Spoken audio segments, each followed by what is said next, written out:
پورے 8 ماہ وہ افغانستان میں مختلف بھیس بدل کر اپنی ڈیوٹی دیتا رہا، کبھی کابل تو کبھی جلال آباد، گردیز، خوست، لوگر اور نہ جانے کہاں کہاں۔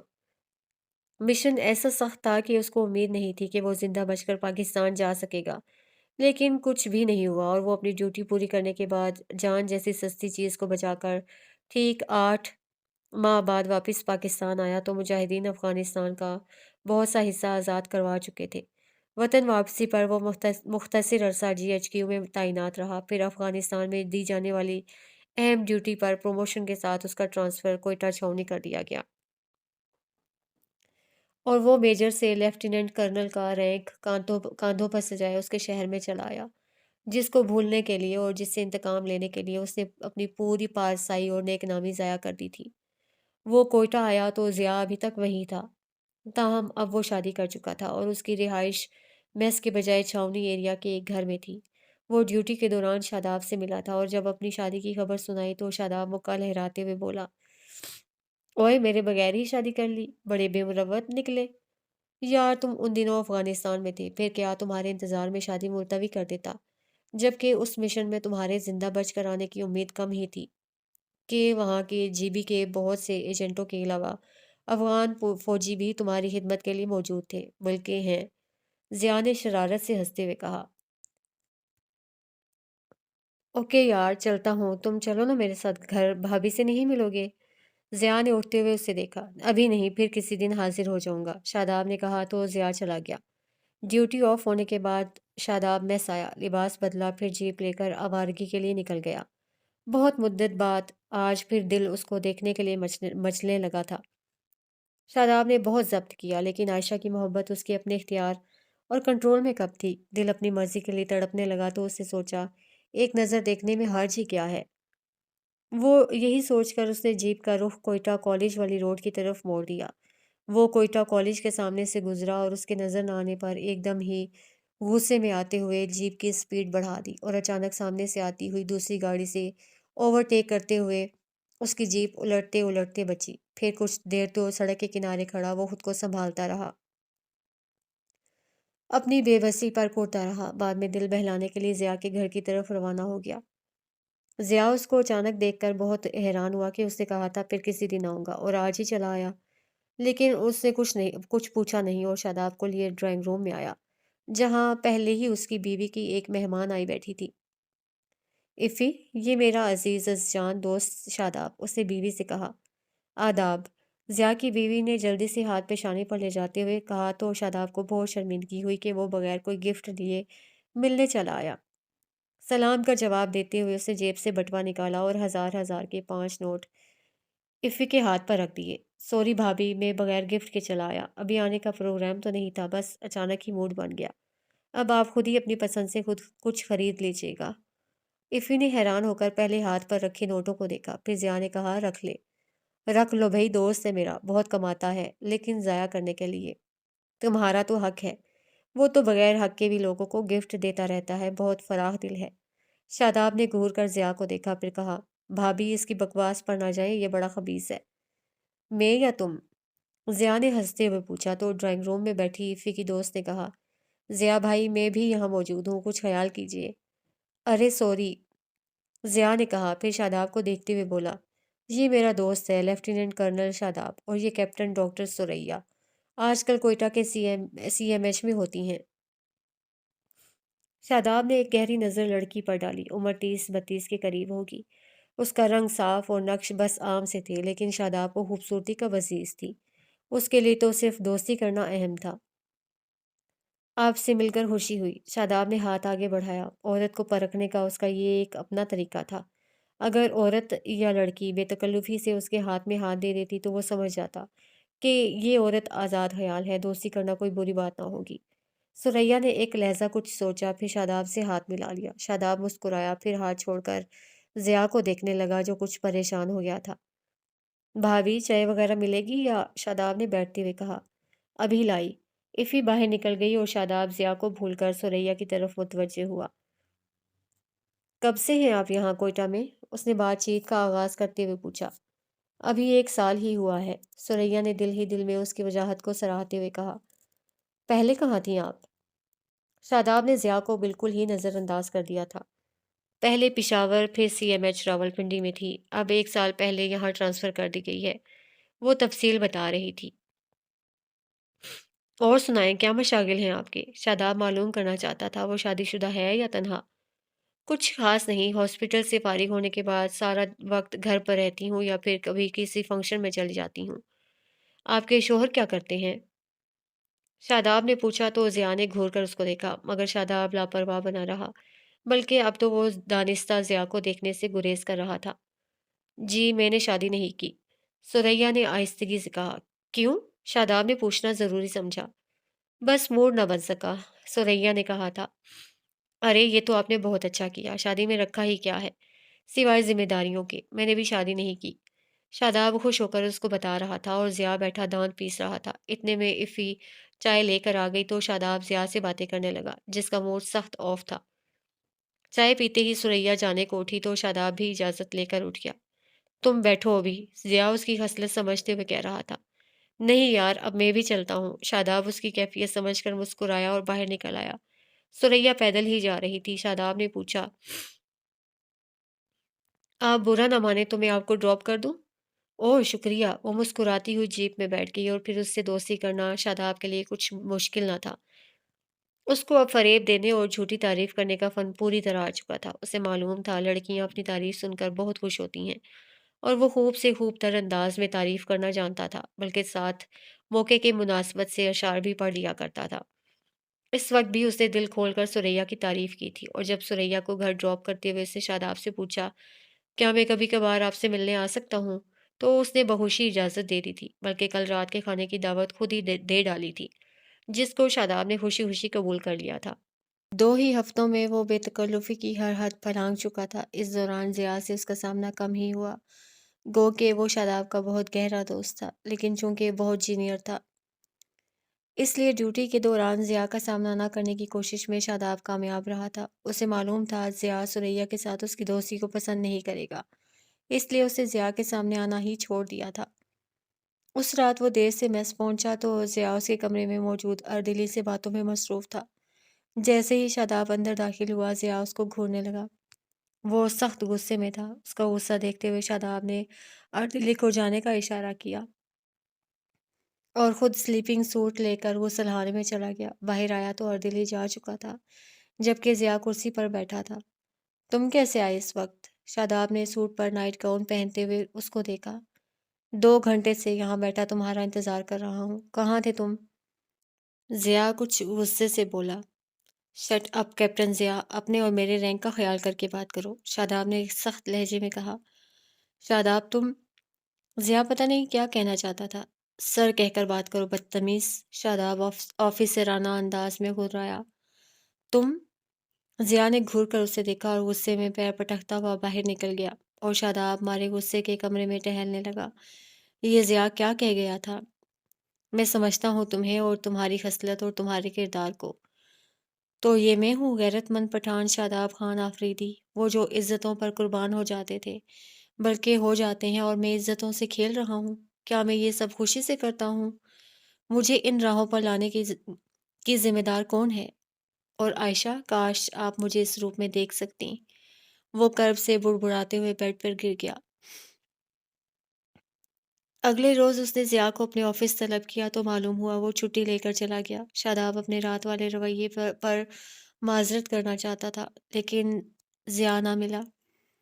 شاداب بے حد پشیمان تھا اپنے رات والے رویے پر۔ پھر ڈیوٹی کے بعد وہ پریشان سا میس آیا تو گھر سے ماں کا خط آیا ہوا تھا۔ شاداب کی عادت تھی ٹرانسفر ہوتے ہی پہلا کام ماں کو ایڈریس بھیجنے کا کرتا، کہ خدا نخواستہ ایسی ویسی بات ہونے کی صورت میں وہ بے خبر ہی نہ رہ جائے۔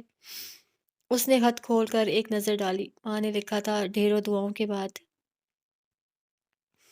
سجاد کی شادی کی تاریخ طے ہو گئی ہے اور شادی میں تمہیں ضرور آنا ہے۔ اگر تم نہ آئے تو پھر کبھی مجھ سے نہ مل سکو گے، اور نہ پھر میں تمہیں خط لکھوں گی، اور نہ ہی پھر تم مجھے پیسے بھیجنا۔ ماں کی دھمکی پڑھ کر شاداب مسکرا دیا۔ پہلے تو ماں کے ہر خط میں صرف ایک بات ہوتی تھی، اس کی شادی کی، جس کی وجہ سے وہ خط کا جواب ہی نہ دیتا تھا، لیکن آج انہوں نے اس کی شادی کے بارے میں کچھ نہ لکھا تھا، صرف سجاد کی شادی کی اطلاع دی تھی۔ शादाब के मामू का बड़ा बेटा था और अभी उसकी उम्र बमुश्किल 21 बरस थी। इतनी जल्दी शादी करने की वजह शादाब सोच रहा था। ताहम उसने शादी पर जाने का फैसला कर लिया था और अगले ही दिन वो छुट्टियां लेकर ज़िया से मिले और माजरत किए बगैर अपने गांव चारसद्दा रवाना हो गया। पिशावर तक शादाब जहाज़ में आया था और फिर पिशावर से कोच में चारसद्दा की तरफ रवाना हो गया। जब वो घर पहुंचा तो अभी कुछ खास मेहमान आए थे। माँ उसको हमेशा की तरह सहन में काम करती हुई ही मिली थी। ये देखकर मूड ऑफ हो गया, लेकिन चुप रहा। अगर माँ से कुछ कहता तो फिर माँ उसकी शादी की बात करती। वो माँ से गले मिला तो बहुत देर तक रुकैया उसको गले लगाए आंसू बहाती रही और कहती रही, इसलिए शादाब मैंने दुख उठाकर तेरी परवरिश की थी कि मैं तेरी तेरी सूरत देखने को भी तरसूं। तेरे पास माँ से मिलने के लिए भी वक्त ना रहा। माँ की ख्वाहिश पूरी करना तो दूर की बात है, तो इतना सख्त दिल कैसे हो गया? मुझे माफ़ कर दें अम्मी, अब ये शिकायत आपको नहीं रहेगी। शादाब ने दिल ही दिल में आयशा का सोचते हुए कहा, जिसकी वजह से उसकी माँ ने सुख पाया था तो दुख भी पाया देखा था। मगर ये दुख बहरहाल सुख के मुकाबले में कम ही था कि कातिल के बजाय ऑफिसर बन गया था और मरने के बजाय जिंदा था, और ये सब आयशा की वजह से हुआ था। वरना वो तो हम्माद को मारने के बाद अब तक खुद भी मरखब क्या होता। माँ के बाद वो मामी से मिला, फिर सज्जाद और ज़हीर ने मिलने के बाद उसकी नज़र मीना पर पड़ी तो वो हैरत से उसको देखने लगा। ये कौन हो सकती है? उसने दिल में सोचा तो रुकैया ने उसकी हैरत को देखते हुए कहा, पहचाना नहीं? पहचानते भी कैसे कि पहले भी तुम 5 साल इधर नहीं आए, और जब आए तो कुछ वक्त बैठकर ही गुस्से से चले गए, और इसके बाद अब पूरे 3 साल बाद आए हो। ये मीना है। रुकैया ने शिकवा करने के बाद तारुफ करवाया। अरे ये इतनी बड़ी हो गई? शादाब ने हैरत से उसको देखने के बाद कहा। तो मीना भागकर अंदर चली गई। शादाब मुस्कुराता हुआ बरामदे की तरफ बढ़ा और चिक उठाते ही जैसे पत्थर का बन गया। उसे अपनी आंखों पर यकीन आ रहा था, लेकिन ये हकीकत थी। उसको बेसुकून बेकरार करने वाली वो दुश्मन जहां उसकी पहली मोहब्बत उसके सामने थी। वो बरामदे में बिछी चारपाई पर अकेली ही बैठी थी। उसके हाथ में चाय का मग था और वो उसको देख रही थी। शादाब बुत बना उसको देखता रहा, हालांकि रुकैया उसके साथ ही थी और आयशा ने उसको देखने के बावजूद नज़रअंदाज कर दिया था। रुकैया ने जब बेटे को मुसलसल आयशा की तरफ देखते पाया तो समझी शायद शादाब उसे भी पहचान नहीं सका, इसलिए बोली, शादाब तुमने पहचाना नहीं? ये बाजी हैं। शादाब यूं चौंका जैसे अभी अभी किसी ख्वाब से बेदार हुआ हो और माँ को देखने लगा। रुकैया समझी शायद वो अब भी पहचान नहीं सका, इसलिए कहा, बेटा ये बाजी हैं, वही लाहौर वाली आयशा बाजी। तुम्हें याद नहीं, वो जो राबिया के साथ रहती थी? अब के रुकैया ने तफसील से बताया। ओह अच्छा अच्छा। शादाब ये कहकर बाहर जाने को मुड़ा। दिल के अंदर एकदम ही तूफान उठने लगा था। आज पूरे 3 साल बाद सामना हुआ था और इन 3 सालों में वो क्या से क्या बन गया था।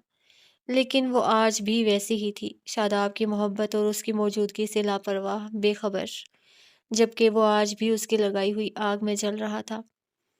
बावजूद कोशिश के उसके अंदर की ये आग अभी तक न बुझ सकी थी। बेटा सलाम तो करो। रुकैया को बेटे की ये लापरवाह अदा पसंद न आई थी। सलाम करने से क्या होता है? शादाब माँ से पूछने लगा तो रुकैया ने घूर कर देखा। उसको शादाब के रवैये पर हैरानी थी। माँ के घूरने पर शादाब ने आयशा की तरफ झुकते हुए कहा, सलाम अर्ज करता हूँ, अगर कबूल करें। आखिरी बात उसने आहिस्ता से कही। आयशा ने सिर्फ सर के इशारे से जवाब दिया तो शादाब ने बेकरार और बेताब दिल को संभालते हुए माँ से पूछा, ये कब आई? आज सुबह ही तो बाजी आई हैं। मैंने जब तुम्हें खत लिखा था तो बाजी को भी ताशा से एड्रेस लेकर लिखा था और ताकीद की थी कि वो ज़रूर आए। अगर वो ना आई तो मैं नाराज़ हो जाऊंगी, और बाजी आ गई। हाँ, दूसरों की नाराज़गी का तो बहुत ख्याल होता है इनको, शादाब ने तंज़िया लहजे में कहा। रुकैया समझ न सकी, बोली, मैंने इनको लिखा था, शादाब मुझसे नाराज़ होकर चला गया है। 3 साल गुजर गए हैं, वो नहीं आया। हो सकता है वो अभी ना आए, मगर आप ज़रूर आएँ, क्योंकि मैं बाजी से मिलना चाहती थी। जब ही ये आई हैं। शादाब ने एक उचटती नज़र उस पर डाली, जो संजीदा शक्ल बनाए चाय की सिप लेने में मसरूफ़ थी, जैसे वहाँ रुकैया और शादाब की मौजूदगी से बेखबर हो। उसकी इस बेखबरी पर शादाब का दिल सुलगने लगा। जी चाहा आगे बढ़कर पूछे, जब मुझसे मोहब्बत नहीं थी तो फिर मेरी माँ से क्यों है? क्यों आई हो तुम यहाँ? लेकिन माँ की मौजूदगी में वो चुप था, जबकि रुकैया कह रही थी, सच्ची बात तो ये है कि मुझे बाजी से इतनी ही मोहब्बत है जितनी मैं तुमसे करती हूँ। इसलिए मैं चाहती थी बाजी भी इस खुशी के मौका पर मौजूद हों। तुम्हारे आने का तो मुझे यकीन ही नहीं था, लेकिन बाजी के आने का यकीन था मुझे। काश ये बात आपकी बाजी समझ सकती। शादाब ने हसरत से उसको देखा। वो दोनों माँ बेटा कब से उसके करीब खड़े बातें कर रहे थे, लेकिन वो चुप थी। अभी तक एक लफ्ज़ भी उसके मुंह से ना निकला था। शादाब को उसकी खामोशी भी खटकने लगी थी, मगर माँ के सामने वो चुप रहने पर मजबूर था, इसीलिए सिर्फ उसको घूरने पर इक्तफा किया। अरे लगता है तुम्हारे मामू आ गए हैं, रुकैया ने कहा तो शादाब ने उसको देखते हुए बाहर चला गया। वो माँ के साथ चिक उठाकर बाहर निकल गया तो उसने सोचा, मुझे यहाँ नहीं आना चाहिए था। ये रुकैया ने तो लिखा था कि शादाब हम सब से बददिल हो गया है और इस शादी में भी नहीं आएगा। 6 माह पेशावर में रहने के बावजूद वो उससे मिलने नहीं आया। वजह आप आएँगी तो बताऊँगी, लेकिन आप शादी में ज़रूर आना। रुकैया के अलावा उसकी भाभी ने भी अपनी अपनी तरफ से दावत देते हुए आने की ताकीद की थी और शिकवा भी कि कितने साल गुज़र गए, आप आई ही नहीं। अब शादी को एक बहाना समझ कर ही आ जाएँ कि यहाँ सब आपसे मिलना चाहते हैं। रुकैया बहुत बेताब है आपसे मिलने के लिए, आप ज़रूर आएँ। ये तो ख़ैर उन्होंने लिखा था, जबकि काफ़ी अरसा से ताशा भी राबिया के साथ उसके आने का लिखती रही थी। वो आजकल एफ़ए में थी। इन सब का सोचते हुए मैंने जाने का फ़ैसला किया था कि वहाँ कौन-सा शादाब को आना है। सुबह जब मैं पेशावर एयरपोर्ट पर उतरी थी, तो ज़ाकिर भाई मुझे रिसीव करने के लिए मौजूद थे। वो अकेले नहीं थे, उनके साथ ताशा, उनका बेटा शहाब और राबिया भी थी। वो सब उसी मोहब्बत से मिले थे, जिस मोहब्बत से पहले मिला करते थे। मैं उनके साथ सीधी राबिया के घर आई थी। फिर सामान वगैरह रखने के बाद मैं ज़ाकिर भाई के साथ रुकैया के घर आई थी कि मुस्तकिल क़याम का इरादा मेरा राबिया के यहाँ था। मैंने कहा था कि शादी की रस्मों में शिरकत के लिए राबिया वगैरह के साथ ही आती-जाती रहूँगी। लेकिन इधर आते ही जब रुकैया को इस बात का पता चला कि मैं रहूँगी राबिया के यहाँ, तो उसने शोर मचाया। ये कैसे हो सकता है? मेहमान हमारी और रहे आपकी तरफ। हमारे घर में क्या जगह नहीं है? अगर उनको रखना है तो शादी के बाद ले जाएँ, अभी ये इधर ही रहेंगी। कहकर रुकैया ने ज़ाकिर भाई के साथ ही ज़हीर को मेरा सामान लाने को कह दिया था। ज़हीर तो अभी तक सामान लेकर नहीं आया था, जबकि शादाब आ गया था। मैंने उसको अपने घर से निकालने के बाद आज पहली बार देखा था। वो वैसा ही था जैसा उस वक़्त था। उसमें ज़र्रा बराबर भी तब्दीली नहीं आई थी। वो मुझसे सख्त ख़फ़ा होकर गया था। उसे देखकर, उसकी बातें सुनकर मुझे लगा था वो नाराज़गी अभी ख़त्म नहीं हुई। मैंने सोच लिया कि मैं उसको मुख़ातिब नहीं करूँगी और उसकी बातों के जवाब में भी चुप ही रहूँगी। अब अगर यहाँ आने की गलती कर ही चुकी हूँ तो अब मुहतात रहना होगा और शादी की ये तो 3 रोज़ा रस्में ख़त्म होते ही मैं राबिया के यहाँ चली जाऊँगी। बस इतनी एहतियाती तदाबीर थी जो मैं कर सकती थी। शादाब से मुझे डर लगा था। बाहर सहन में बैठे वो सब हँस बोल रहे थे, शादाब की बातें कम कर रहे थे और कह-कहे ज़्यादा लगा रहे थे। वो जो कभी सिर्फ़ मुस्कुराया करता था, आज ऊँची आवाज़ में हँस रहा था, शायद मुझे सुनाने के लिए। अचानक मीना अंदर आई और बोली, आंटी आप भी बाहर आ जाएँ, फूफो कह रही हैं। मैं यहीं ठीक हूँ, मैंने कहा और मीना चली गई। मैं नहीं चाहती थी शादाब सबकी मौजूदगी में बातें करे और लोग किसी शक का शिकार हों, क्योंकि मैंने सबके सामने कौन-सी ज़ुबान बंद रखना थी और वो किस तरह मुझे बुत बना देखता रहा था। रुकैया ने अपनी सादगी में ये समझा कि पहचाना नहीं, उसको क्या मालूम कि जितनी मेरी फ़िक्र उसको है, इतनी तो रुकैया को भी ना होगी। यार तुम्हें इतनी जल्दी शादी करने की क्या सूझी? वो सज्जाद से पूछ रहा था। जवाबन सज्जाद ने कहा, मेरा प्रोग्राम तो नहीं था, बस अम्मी ने कहा कि वो ये खुशी अभी देखना चाहती हैं तो बाबा मान गए और मैंने भी इनकार करना मुनासिब ना समझा। देखा तुमने, सज्जाद ने माँ की बात नहीं टाली, एक तुम हो। रुकैया ने उससे कहा।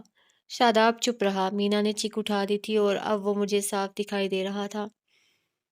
माँ की बात पर उसका हंसना, मुस्कुराता चेहरा एकदम तारीक हो गया था। उसने मेरी तरफ देखा और मेरा दिल ये सोचकर धड़क उठा कि वो कहीं मेरे बारे में कुछ न बता दे। लेकिन वो मुझे देखने के बाद ज़मीन को देखने लगा था। तब सज्जाद ने कहा, लाला तुम्हारी उम्र तो अब 30 साल हो चुकी है, क्यों फूफो को तंग करते हो? शादी कर लो। जवाब में वो फिर खामोश रहा तो सज्जाद ने कहा, कहीं किसी से इश्क तो नहीं कर बैठे? शादाब फिर भी चुप रहा तो सज्जाद बोला, چھوڑو لالا، اس عشق میں کیا رکھا ہے؟ بھول جاؤ اس کو جس کے ملنے کی تمہیں امید ہی نہیں۔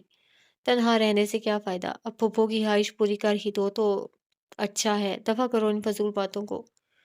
یہ فضول باتیں نہیں ہیں، پہلی بار شاداب نے جواب دیا، پھر کہا، اور امید پر ہی تو یہ دنیا قائم ہے، پھر میں کیوں ابھی سے مایوس ہو جاؤں؟ ویسے بھی ہر ایک کی راہ میں جلتا نہیں ہے، چراغی عشق ہے، شعلہ نہیں ہے۔ میری تنہائی نے مجھ سے کہا تھا، جو اپنے ساتھ ہے تنہا نہیں ہے۔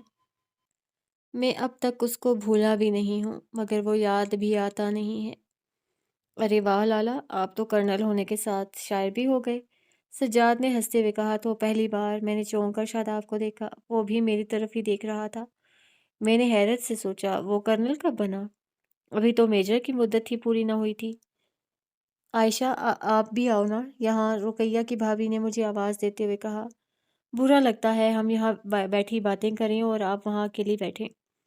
مجبوراً میں اٹھ کر باہر آئی تو اسی وقت شاداب کھڑا ہو گیا۔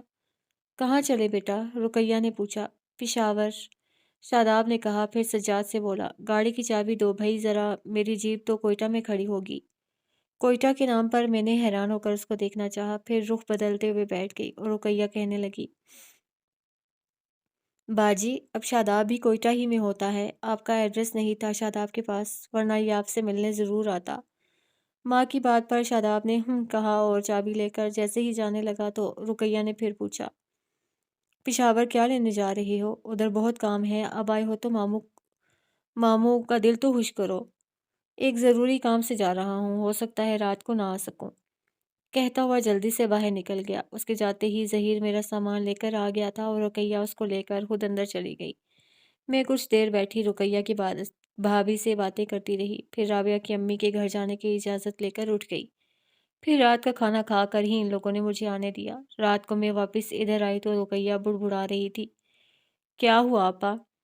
میں نے پوچھا۔ کیا بتاؤں باجی، وہ میرے ساتھ میرے کمرے میں آتے ہوئے بولی، شاداب نے مجھے بہت پریشان کر رکھا ہے۔ کیا کیا ہے اس نے؟ میں نے اپنے بستر پر بیٹھتے ہوئے پوچھا، حالانکہ پوچھنا چاہتی نہیں تھی۔ باجی شادی کے لیے مانتا ہی نہیں ہے، کہتا ہے میں ساری زندگی شادی نہیں کروں گا۔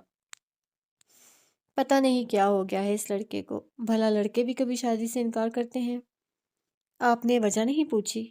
میں نے سب کچھ جانتے ہوئے بھی انجان بنتے ہوئے پوچھا۔ پوچھی تھی، کہتا ہے مجھے شادی کے نام سے نفرت ہے اور مجھے عورتوں سے بھی شدید نفرت ہے۔ پہلے تو جب نوکری پر لگا تھا اور میں نے شادی کی بات کی تھی تو وہ کہتا تھا، بس ماں ذرا مجھے میجر بن جانے دیں، پھر تمہاری یہ خواہش بھی پوری کر دوں گا۔ دعا کرنا مجھے جلد ہی میجر کا رینک مل جائے۔ اور جب میجر کا رینک مل گیا تب یہ خود بدل گیا۔ مجھے تو حیرت ہوتی ہے اس کو دیکھ کر، یہ وہی شاداب ہے یا کوئی اور ہے؟ کیا ہوا؟ میں نے پھر پوچھا۔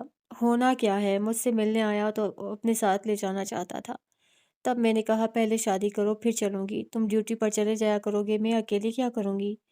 بہو ہوگی تو باتیں کرتی رہوں گی، اور خدا نے رحمت کی تو پوتے پوتی کو کھلانے کو مل جائیں گے۔ میری بات سنتے ہی غصے سے بولا، ماں تمہاری قسمت میں نہ تو بہو ہے اور نہ ہی پوتا پوتی۔ اور اسی وقت چلا گیا، حالانکہ 5 سال بعد 4 سدا آیا تھا، تب کا گیا اب آیا ہے۔ آپ کے سامنے ہی تو آیا ہے، آپ نے دیکھا وہ کتنا بدل گیا ہے۔ میں چپ رہی، کہتی بھی تو کیا کہ اس کے بدلنے کی ذمہ دار میں ہوں۔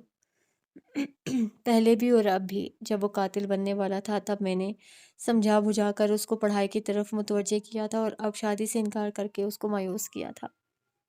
باجی، رقیہ پھر کہہ رہی تھی، آپ کی بات مان کر ہی اس نے میٹرک کیا تھا، پھر آپ کی بات مان کر ہی وہ فوج میں گیا تھا۔ میں خوش ہوں کہ میرا بیٹا آپ کی وجہ سے، آپ کی ذرا سی توجہ سے ایک قاتل کے بجائے بہت بڑا آفیسر بن گیا۔ چپ ہو کر نہ جانے کیا سوچنے لگی، جبکہ میں نے یہ سوچا، تمہاری یہ خوشی خود مجھے مہنگی پڑی ہے، کاش میں تم کو بتا سکتی۔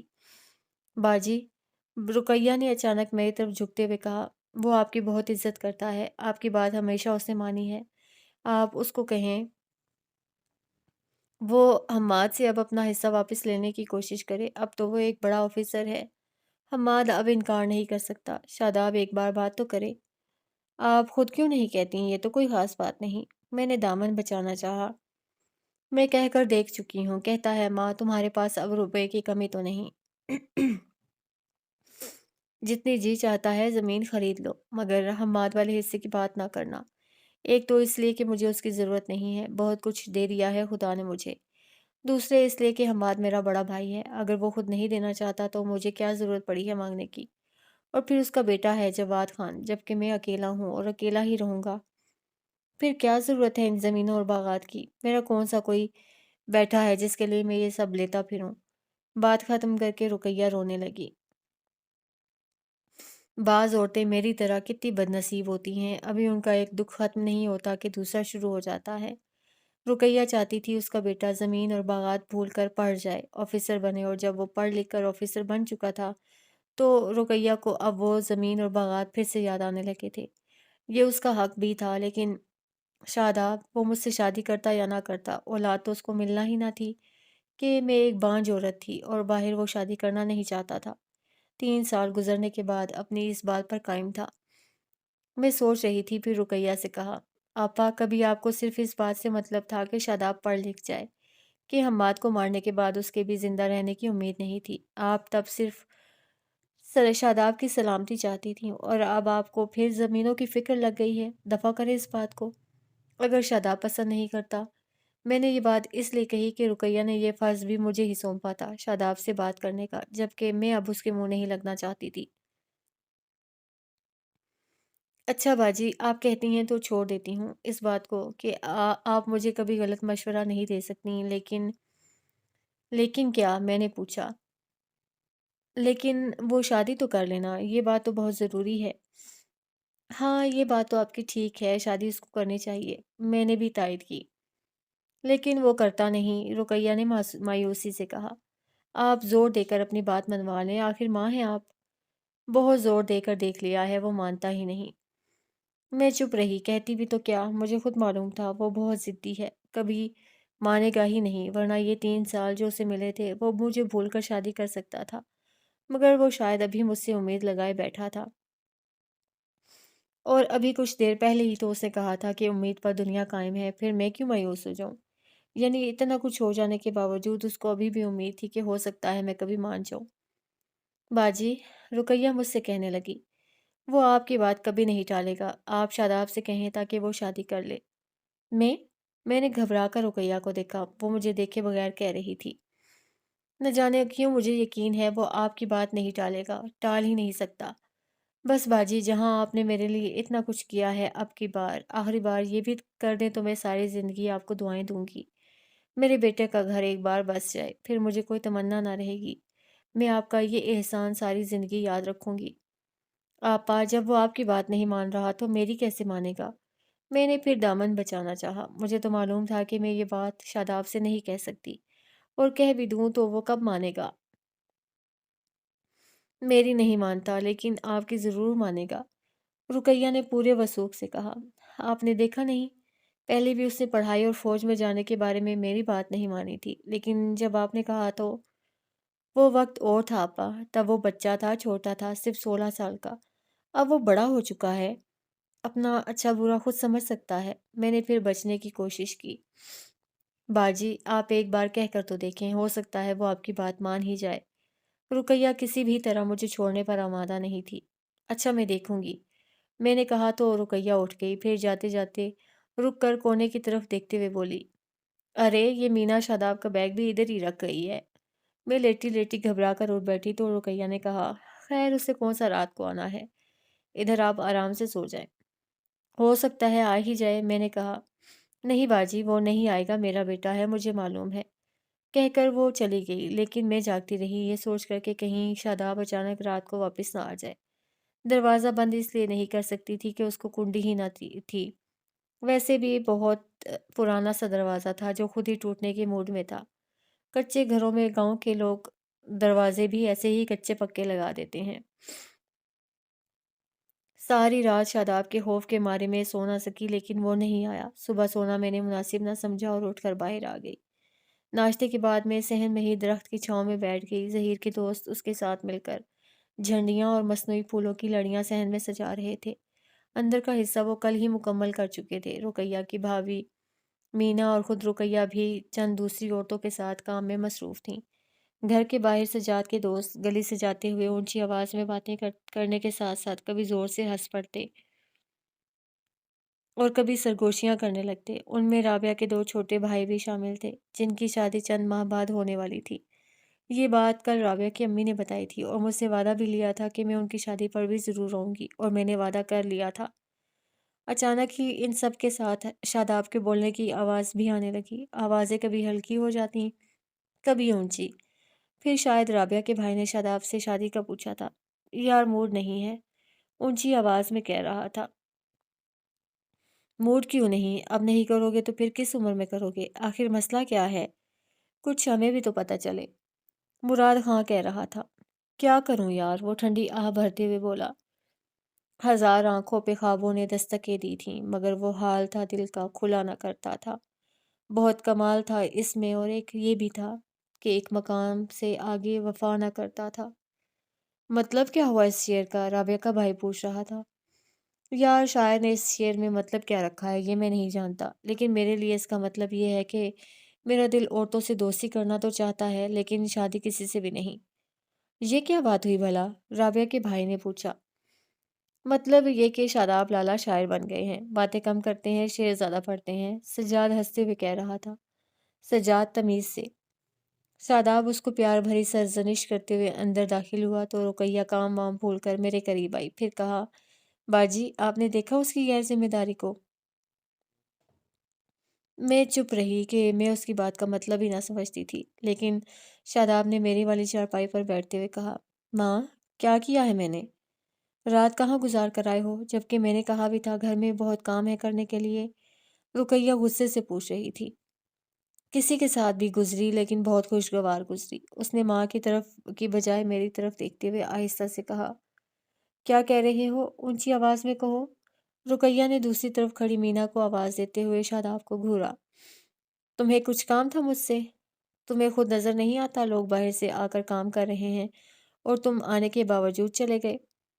اگر ان جھنڈیوں کے بارے میں کہہ رہی ہیں تو یہ بچوں کے کرنے کے کام ہیں اور وہ کر رہے ہیں، جبکہ میں اب بچہ تو نہیں، 30 برس کا ہو چکا ہوں۔ وہ مجھے کن اکھیوں سے دیکھتے ہوئے کہہ رہا تھا۔ جواب تو تمہارے پاس ہر بات کا ہوتا ہے، رقیہ نے غصے سے کہا۔ بس کسی کی مہربانی ہے یہ زبان بازی۔ وہ مسکرایا۔ آج مجھ سے صاف صاف سن لو، اس بار میں تمہیں شادی کر کے ہی بھیجوں گی۔ رقیہ نے موضوع بدل کر مجھے دیکھا، پھر کہا، باجی آپ ہی اس کو کچھ سمجھائیں۔ اس نے میری موجودگی سے ہمیشہ کی طرح فائدہ اٹھانا چاہا، میرے دل کی حالت جانے بغیر، میری کیفیت سمجھے بغیر۔ میں نے شاداب کو دیکھا، وہ بڑی گہری نظروں سے مجھے دیکھ رہا تھا اور اس کے ہونٹوں پر مسکراہٹ تھی۔ میں نے رقیہ کو دیکھا، وہ بولی، باجی کہو نا اس سے کہ اب شادی کر لے۔ میں اس لمحے سے بچنا چاہتی تھی، لیکن بہت مجبور ہو گئی اور شاداب کو دیکھتے ہوئے آہستہ سے کہا، شاداب تمہیں اب شادی کر لینی چاہیے۔ اگر شادی کے بغیر ہی ٹھیک ٹھاک کام چل رہا ہو تو؟ اس نے میری طرف جھکتے ہوئے نہایت بے باک لیکن مدھم لہجے میں کہا۔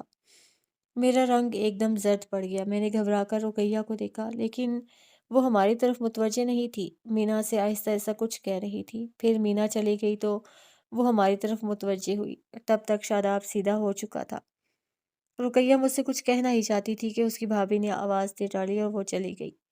لڑکے ہمارے آس پاس کھڑے اب بھی کام میں مصروف تھے۔ شاداب مجھے نظر انداز کر کے اب ان کی طرف متوجہ تھا اور ان کو مشورے دے رہا تھا، ایسے نہ کرو ویسے کرو، جبکہ میری حالت اندر سے ایک دم خراب ہو گئی تھی۔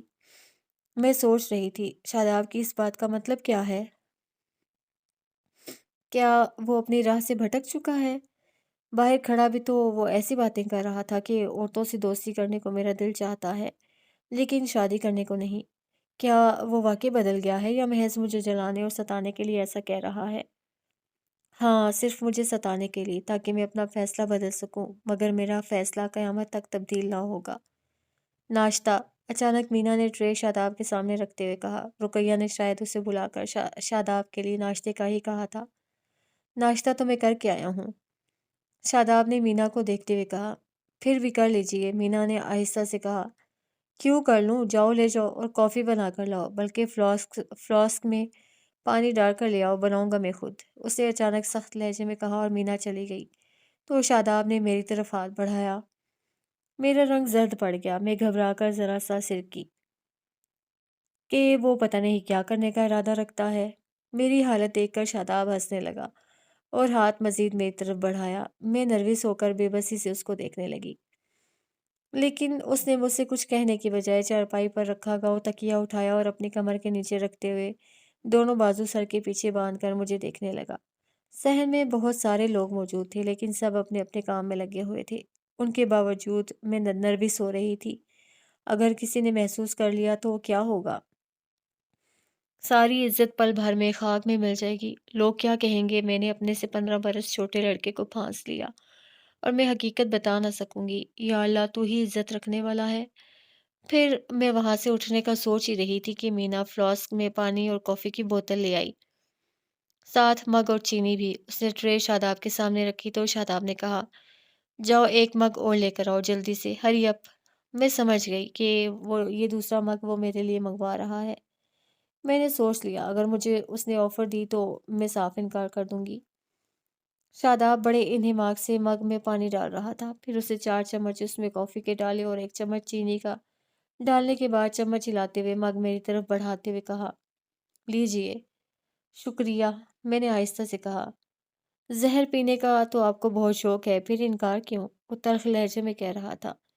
मग वाला हाथ अब भी मेरी तरफ बढ़ाया हुआ था। मैंने खामोशी से मग की तरफ हाथ बढ़ाया कि अगर फिर इनकार किया तो अभी वो सरगोशियों में बात कर रहा है, फिर सबके सामने ही बकवास न करने लगे।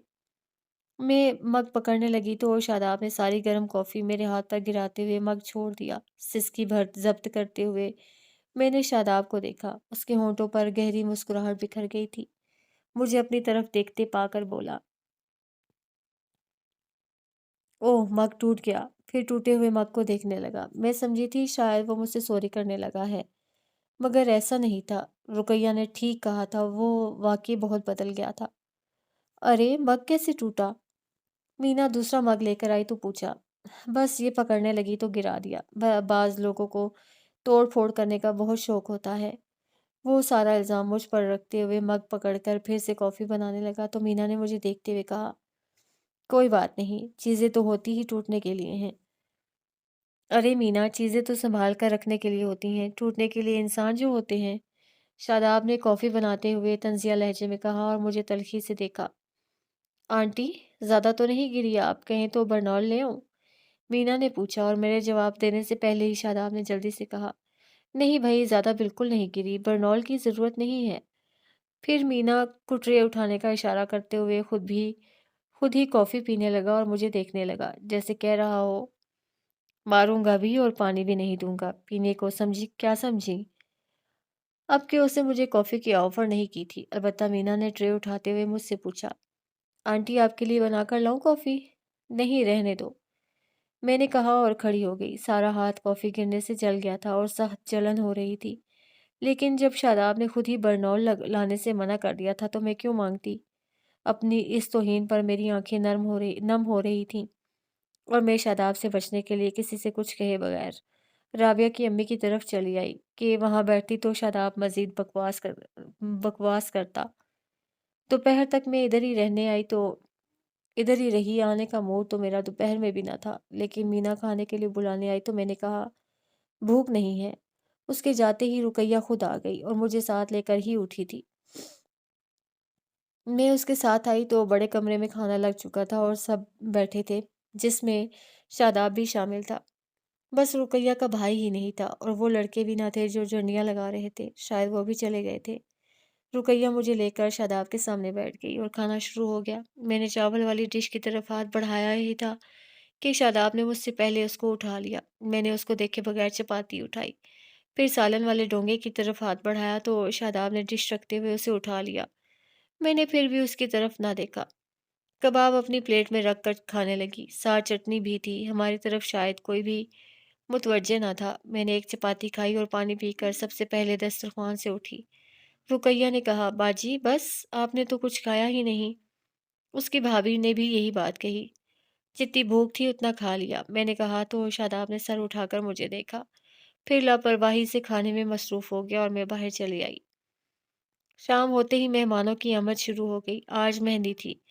मैं अपने कमरे में आई और कपड़े निकालने के लिए बैग खोला ही था कि रुकैया गहरे फिरोजी कलर का टिश्यू का कामदार सूट लिए मेरे पास आई और कहा,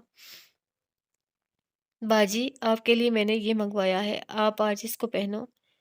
आपको ऐसा नहीं करना चाहिए था, मेरे पास सूट हैं। मैं नाराज लहजे में बोली, जानती हूँ आपके पास बहुत सूट हैं, मगर सब सादा।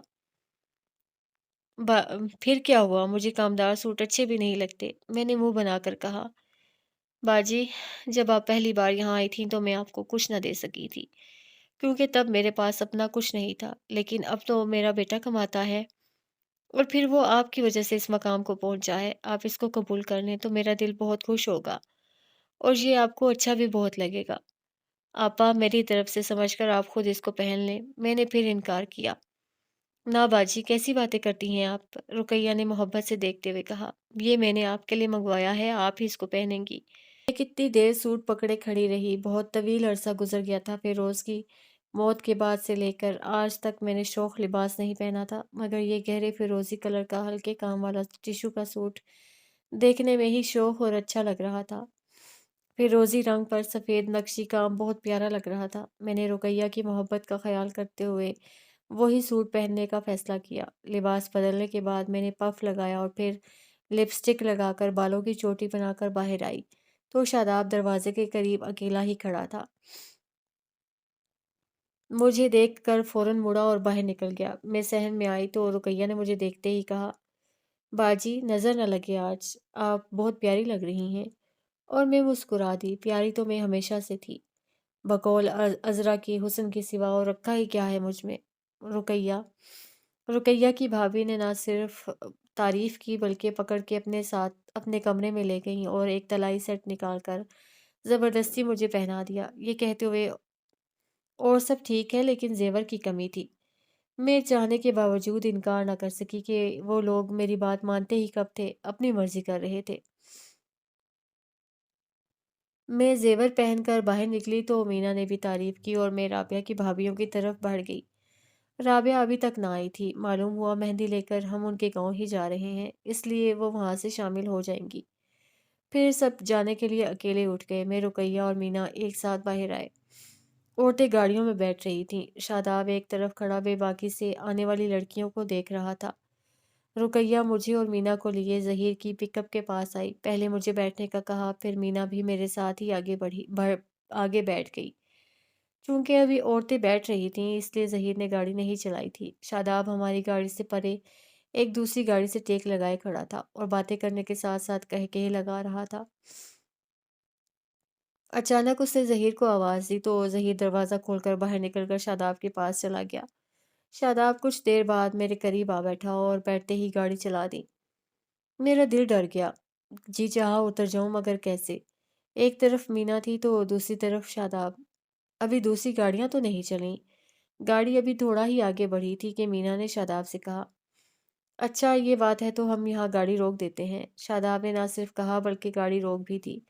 फिर थोड़ा सा तिरछा होकर हमारी तरफ रुख फेरते हुए उसने मीना से पूछा, तुम क्या करती हो मीना?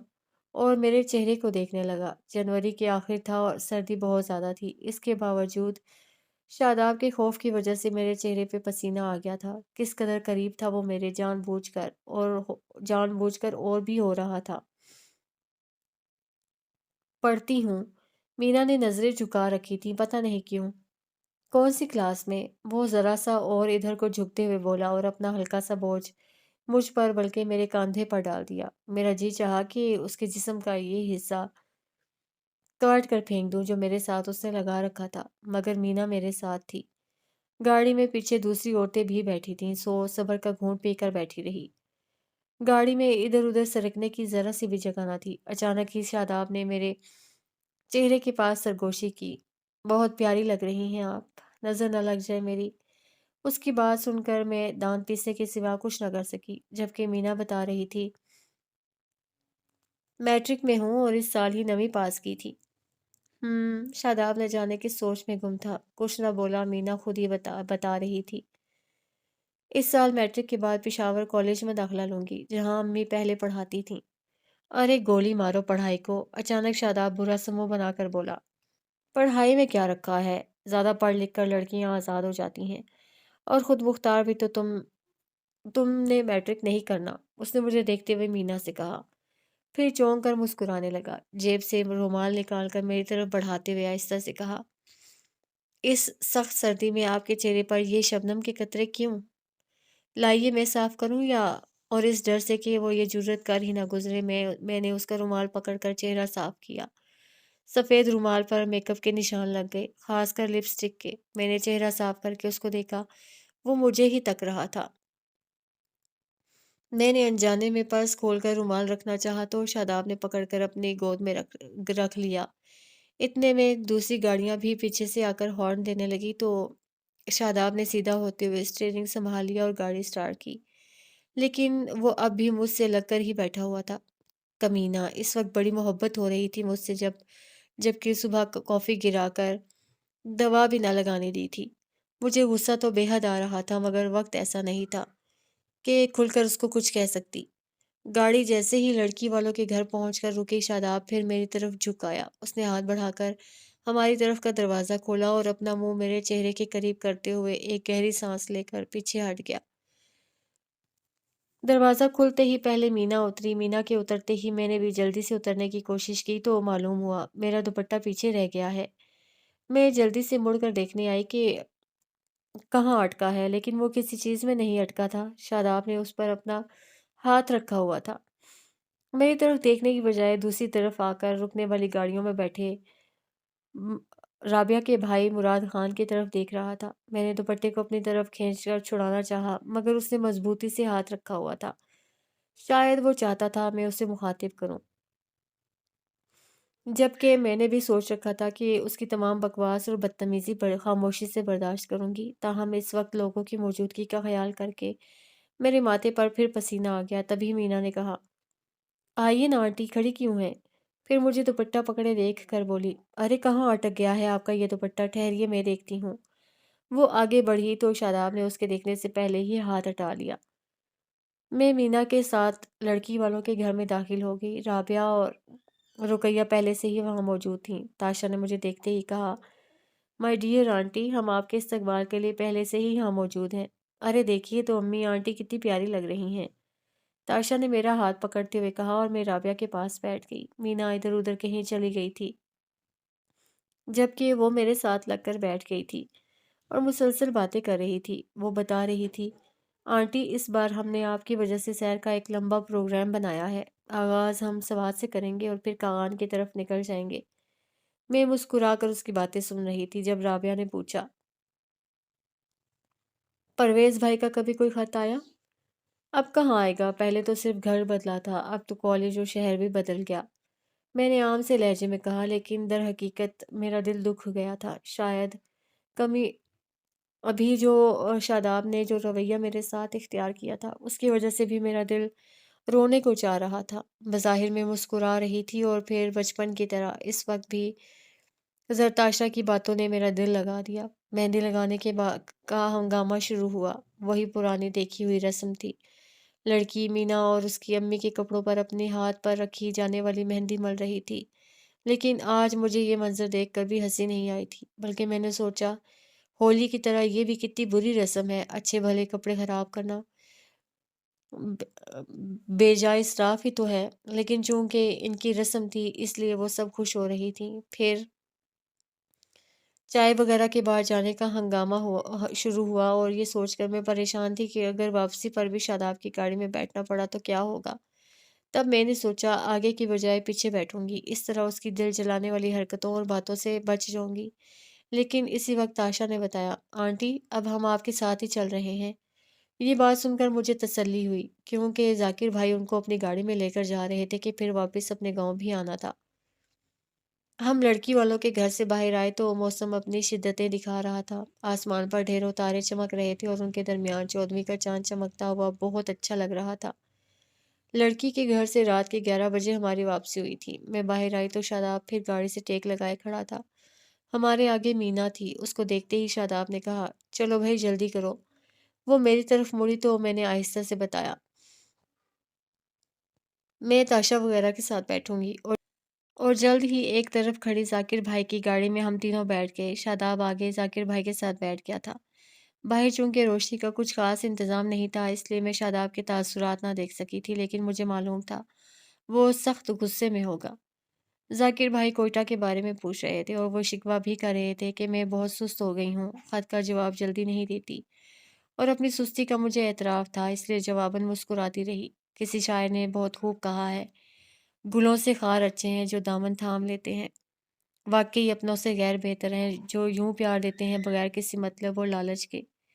گھر واپس آتے ہی لڑکی والوں کے استقبال کی تیاریاں شروع ہو گئیں اور رقیہ کی بھابھی بہت خوش تھی۔ میرے قریب بیٹھتے ہوئے اس سے کہا، عائشہ، امید تو نہیں تھی کہ اپنی زندگی میں کبھی میں خوشی دیکھوں گی، محض ان کے سخت رویے کی وجہ سے میرا دل ہر وقت ٹوٹتا رہتا تھا، لیکن وہ بس اچانک ہی بدل گئے، بہت محبت کرتے ہیں اب تو مجھ سے، اب میری ذرا ذرا سی خواہش کا احترام کرتے ہیں، ان کا یہ پیار دیکھ کر تو مجھے کبھی کبھی حیرت ہونے لگتی ہے۔ اب یہی دیکھیے، سجاد کی شادی تو وہ ابھی کرنا نہیں چاہتے تھے، لیکن میں نے کہا معلوم نہیں کب تک زندہ رہوں، کہ اب 60 برس کی تو ہو رہی ہوں، اس لیے میرے بیٹے کی یہ خوشی مجھے دکھا دیں، اور وہ فوراً مان گئے، بہت ہی اچھے ہو چکے ہیں۔ پھر وہ اٹھ گئی اور میرا خیال پھر شاداب کی طرف چلا گیا۔ اس نے کوئٹہ کی آخری ملاقات میں مجھ سے کہا تھا، آپ کبھی گئی ہی نہیں 4 سدہ، ورنہ آپ کو پتہ چلتا، ماموں مامی سے بہت محبت کرتے ہیں، اور اب یہ سب میں نے اپنی آنکھوں سے دیکھ بھی لیا تھا، اور مجھے رقیہ کے بھائی کے رویے پر حیرت بھی تھی، وہ آج بھی بہت وجیح تھا، جبکہ رقیہ بھابھی ویسی ہی بھدی، اور یہ شاداب محبت کے بعد اب شاید مجھ سے نفرت کر رہا تھا، کیونکہ ذرا سا بھی لحاظ اس کی آنکھوں نظروں میں نہ رہا تھا، بہت بدتمیز ہو گیا تھا، بغیر کسی خوف ڈر کے بکواس کرتا چلا جاتا تھا اور مجھے دیکھتا بھی رہتا تھا۔ وہ کبھی بہت نرم ہو جاتا ہے اور کبھی سخت۔ ارے یہ میں کیا سوچ رہی ہوں؟ میں نے ان سوچوں سے پیچھا چھڑایا اور رابعہ اور اس کی فیملی کے ساتھ آ بیٹھی۔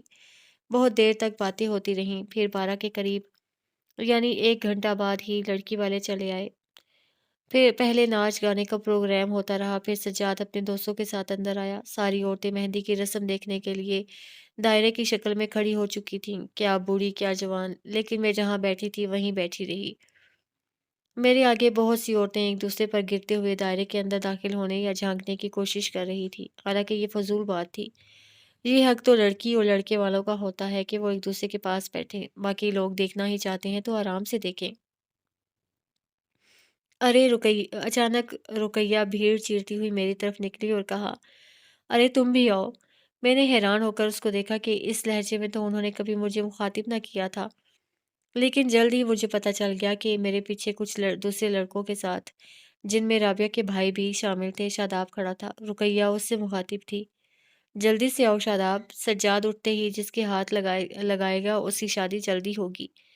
مجھے تو یہ توہم پرستی والی بات سن کر ہنسی آتے آتے رہ گئی، لیکن میرے پیچھے کھڑے شاداب نے خشک لہجے میں کہا، جب مجھے شادی ہی نہیں کرنا تو پھر فائدہ، ویسے بھی میں ان حماقتوں کو نہیں مانتا۔ اور رقیہ غصے سے بڑبڑاتی ہوئی پھر دائرے میں چلی گئی تو مراد نے پوچھا، اصل بات کیا ہے، کیوں شادی نہیں کرنا چاہتے، کیا کسی کو دل دے بیٹھے ہو؟ ہاں، دل ہی دے بیٹھا تھا، شاداب نے زہریلے لہجے میں کہا۔ کیا مطلب؟ مراد خان نے پوچھا، اور شاداب طویل سانس لے کر بولا، کیسے کہہ دوں کہ مجھے چھوڑ دیا ہے اس نے، بات تو سچ ہے مگر بات ہے رسوائی کی۔ اوہ تو یہ بات ہے، وہ تمہیں چھوڑ چکی ہے تو تم بھی اس کو بھول جاؤ، آپا بہت پریشان رہتی ہیں تمہارے لیے، مراد کہہ رہا تھا۔ ماؤں کو ایسے ہی عادت ہوتی ہے پریشان ہونے کی، وہ منہ بنا کر بولا۔ کیا تم شادی نہیں کرو گے؟ مراد نے کہا۔ کروں گا یار، جب وہ ہاں کرے گی، شاداب نے کہا۔ پھر سجاد کو اٹھتے دیکھ کر وہ سب لڑکے بھی باہر چلے گئے، ان کے ساتھ ہی شاداب بھی چلا گیا، اور میں پھر اس کی بات پر غور کرتی رہ گئی۔ رات کے 2 بجے تک ناچ گانے کا مقابلہ چلتا رہا، جس میں اردو کے کم اور پشتو کے زیادہ گانے تھے، لیکن مجھے صرف ہزارہ ڈانس پسند آیا تھا۔ عورتیں دائرے کی شکل میں جمع ہو کر ہاتھوں کو کبھی اوپر لے جا کر تالی بجاتی اور کبھی جھک کر، اور ساتھ ہی مخصوص انداز میں ڈھولک بجاتی۔ اس ناچ میں آواز کسی کے منہ سے نہ نکلتی تھی، صرف تالیوں اور ڈھولک کی آوازیں گونجتی تھیں اور بہت پیاری لگتی تھیں۔ پھر لڑکی والے چلے گئے اور ساتھ ہی رابعہ اور تاشا بھی، لیکن ڈھولک کا ہنگامہ ختم نہ ہوا تھا، کیونکہ اب گھر کی لڑکیوں نے ڈھولک سنبھال لی تھی، جن میں مینا پیش تھی۔ ظاہر ہے اس کے بھائی کی شادی تھی، جبکہ باہر لڑکے بھی کم شور نہ کر رہے تھے۔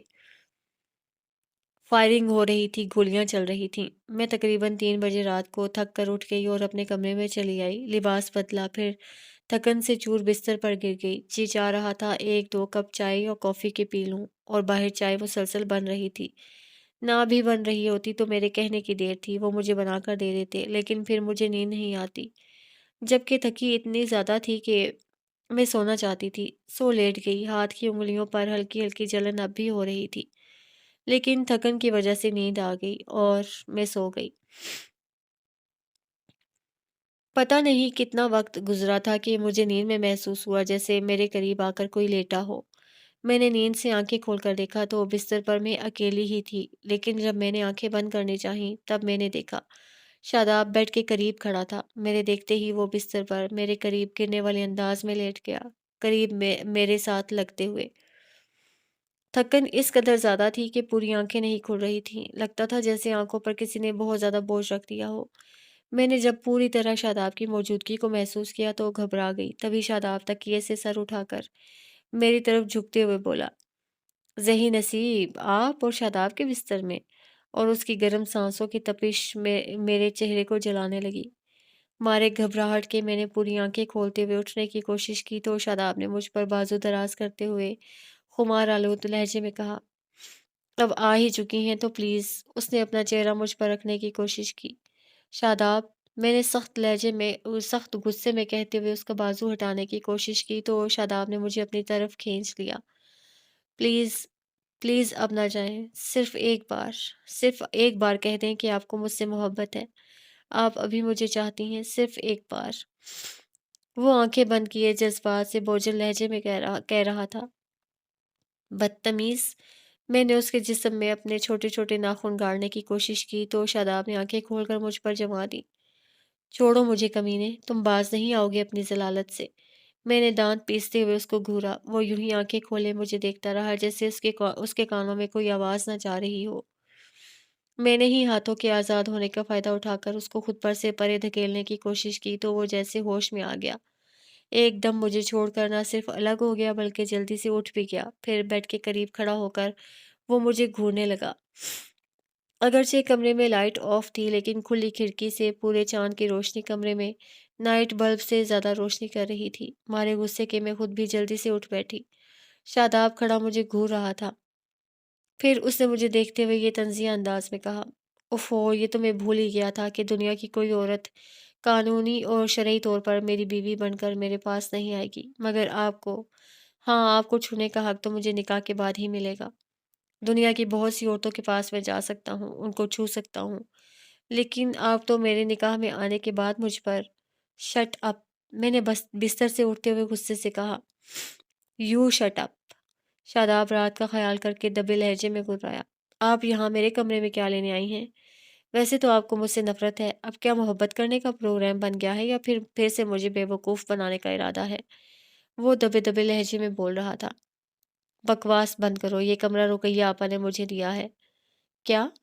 मीना कहती थी ये मेरा है। वो कुछ उलझ कर बोला, मगर मैंने उसकी बात पूरी होने से पहले ही कहा, निकल जाओ यहाँ से, वरना मैं बहुत बुरी तरह पेश आऊँगी। मैं निकल जाऊँ, मेरा कमरा है, आप जाइए, उसने इत्मीनान से कहा। मैं सोचने लगी कहाँ जाऊँ इस वक़्त? यहाँ रहना या रहने की ज़िद करना भी अच्छा नहीं होगा कि शादाब बहुत बदतमीज़ है। Please get out. मुझे खड़े देख कर वो दौड़ा तो मैं जल्दी से दरवाज़े की तरफ बढ़ी और जैसे ही शादाब के करीब से गुज़रने लगी, उसने मेरा हाथ पकड़ लिया। मारे नफ़रत और शदीद गुस्से के मैंने दूसरा हाथ पूरी कुव्वत से उसके मुँह पर रसीद करना चाहा तो शादाब ने ना सिर्फ़ मेरा वो हाथ भी पकड़ लिया, बल्कि जवाबन उसके दूसरे हाथ मेरे चेहरे को भी छू चुका था। मैंने तड़प कर उसको देखा तो वो सर्द लहजे में बोला, मैंने पहले भी कहा था, मुझे हाथापाई करने वाली औरतें पसंद नहीं। वैसे भी मार-पीट का हक़ सिर्फ़ मर्द के पास होता है। बाकी ये थप्पड़ उधार भी था।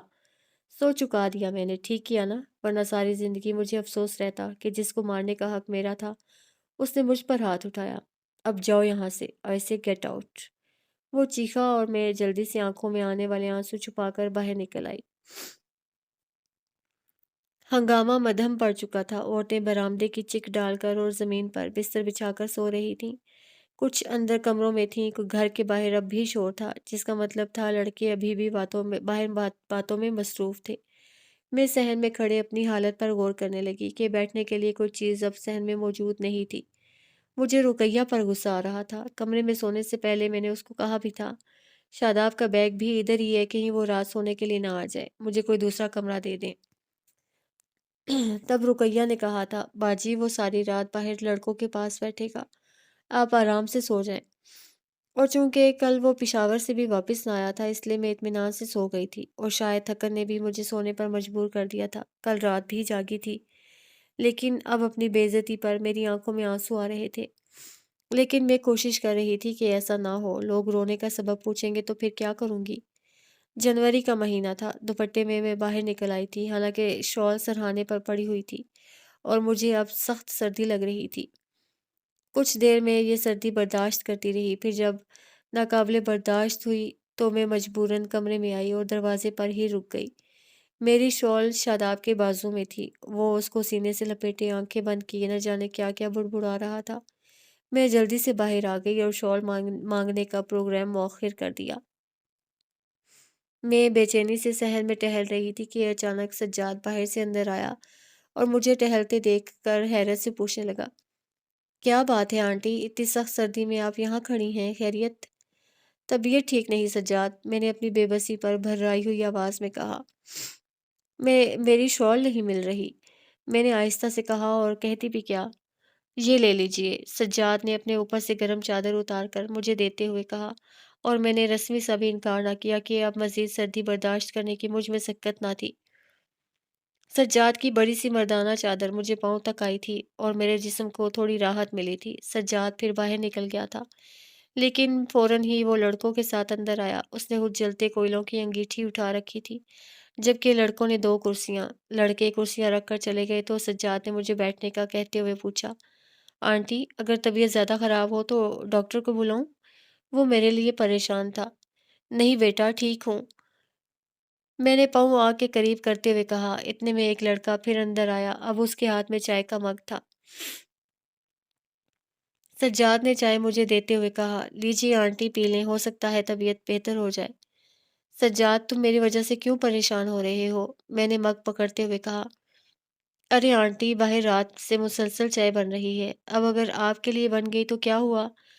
میں چائے پینے لگی اور وہ ادھر ادھر کی باتیں کر کے میرا دل بہلانے لگا۔ ابھی میں نے چائے ختم کی ہی تھی کہ مؤذن اذانیں دینے لگے، لیکن ہم پھر بھی وہیں بیٹھے باتیں کرتے رہے۔ ہم لوگ ابھی شاید کوئی اور بیٹھتے کہ اچانک اندر سے سجاد کا ایک دوست باہر آیا اور بولا، یار کمرہ سجا دیا ہے، اب عورتوں کے اٹھنے سے پہلے ہی تالا یاد سے لگا دینا۔ اچھا اچھا ٹھیک ہے، سجاد نے کہا، اور وہ لڑکا چلا گیا تو میں نے اٹھتے ہوئے کہا، مجھے نماز پڑھنی ہے، ادھر تو کوئی جگہ خالی نظر نہیں آ رہی، میں رابعہ کی امی کے گھر چلی جاتی ہوں۔ آنٹی میرا کمرہ خالی ہے، وہاں پڑھ لیجئے، سجاد نے کہا۔ تم نے سنا نہیں تمہارا دوست کیا کہہ رہا تھا کہ عورتوں کے اٹھنے سے پہلے تالا لگا دینا؟ ارے سجاد ہنسنے لگا، پھر کہا، اس نے عورتوں کا کہا ہے، آپ کا نہیں۔ اصل میں اس بیچارے کی شادی پر ہم سب دوستوں نے بڑی محنت سے مل کر کمرہ سجایا تھا، لیکن جب عورتوں نے باری باری دیکھنا شروع کیا تو اس کا حلیہ ہی خراب کر دیا، چیزوں کو چھو چھو کر، اس لیے وہ مجھے کمرہ بند کرنے کا کہہ رہا تھا۔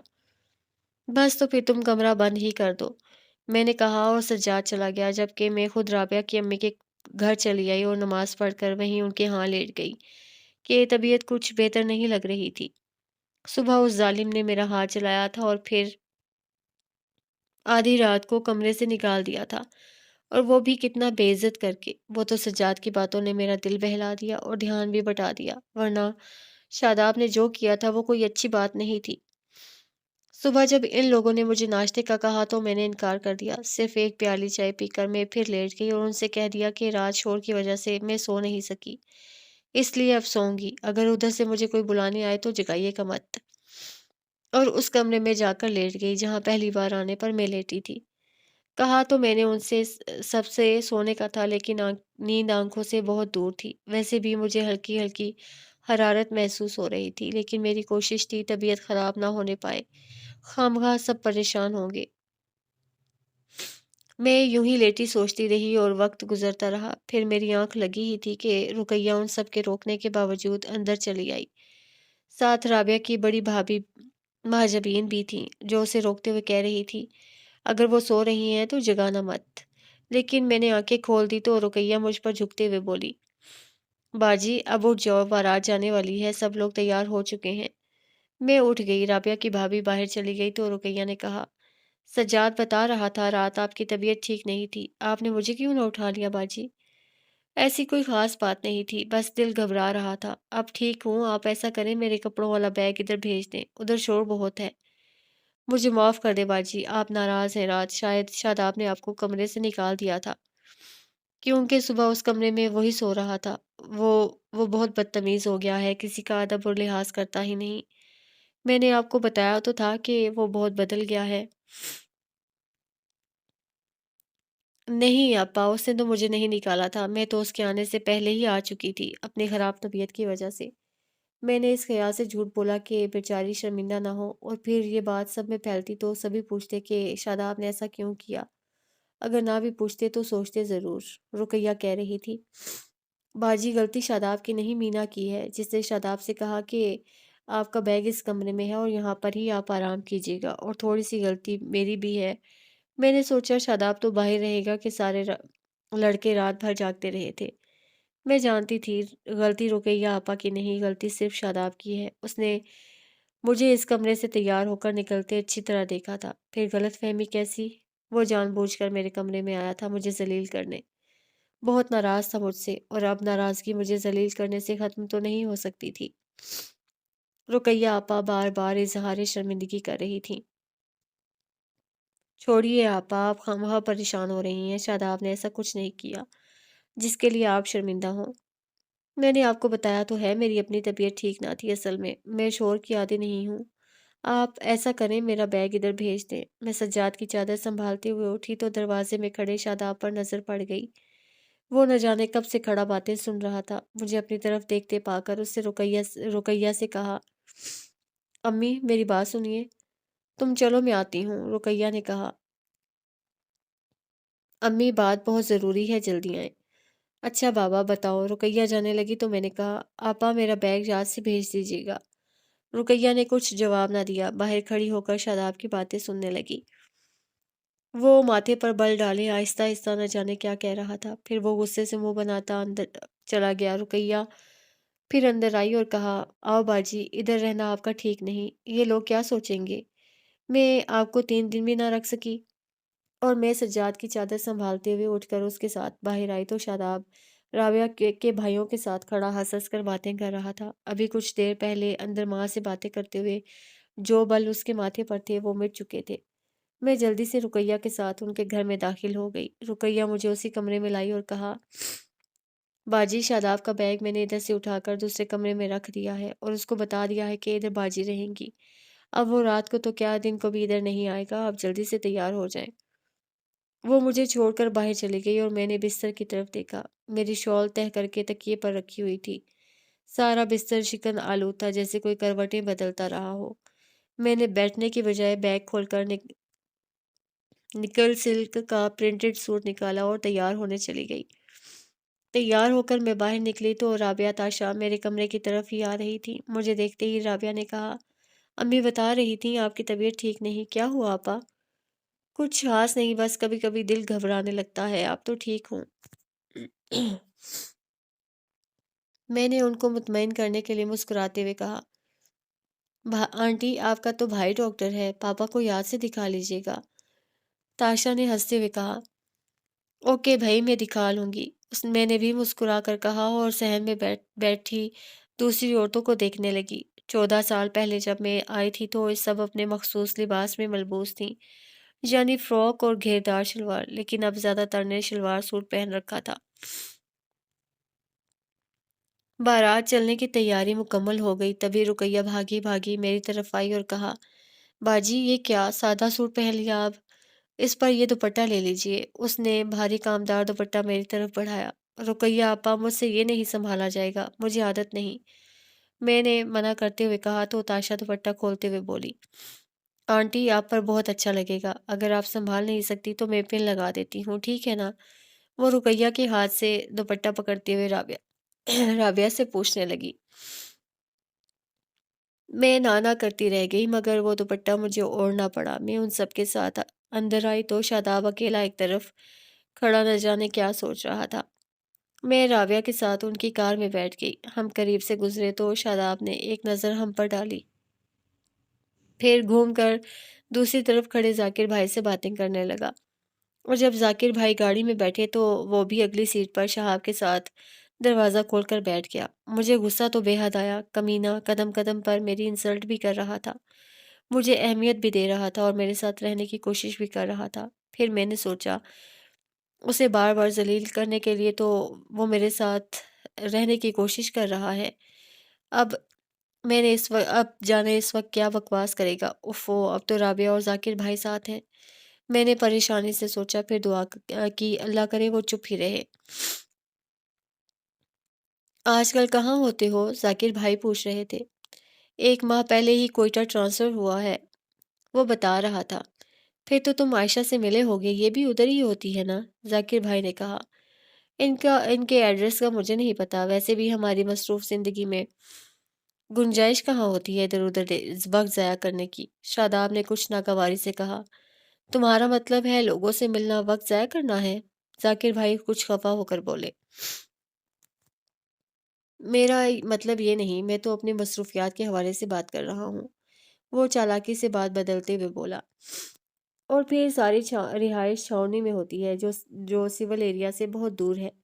उसने मज़ीद वज़ाहत की। अच्छा यार, कभी घर आना, गपशप रहेगी। जाकिर भाई ने दावत दी।